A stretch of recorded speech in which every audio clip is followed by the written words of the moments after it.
Je me place au milieu, entre deux marques.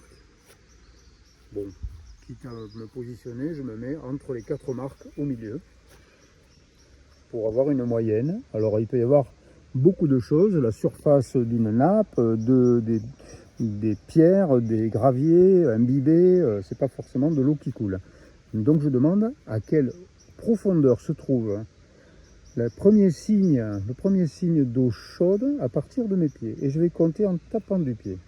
Je peux compter en mètres, mais là, je vais estimer en dizaines de mètres parce que je pense que c'est assez profond vu la profondeur des sources.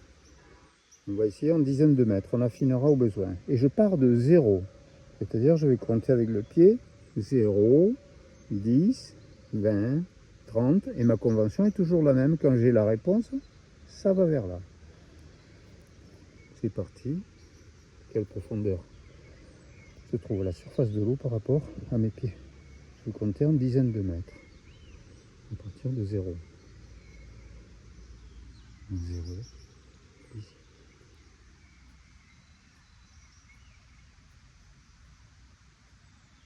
Je suis entre 70 et 80.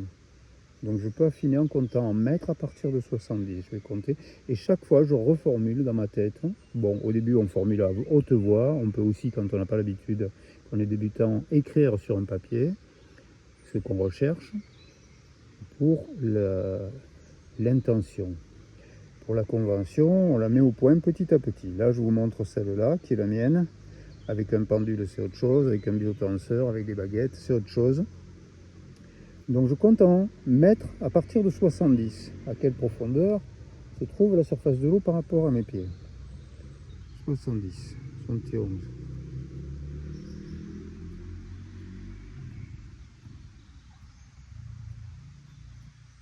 Alors, je suis près de 80, 79, 80. Ça commence à bouger avant d'arriver à 80. 79. Si je veux affiner, on peut s'entraîner sur les ponts pour ça. À la surface de l'eau d'une rivière, on peut jouer, aller jusqu'au centimètre.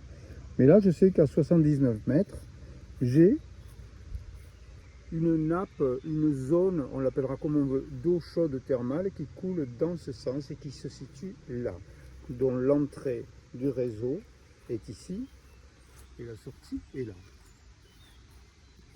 Ça veut dire qu'il faudrait faire un puisage ici.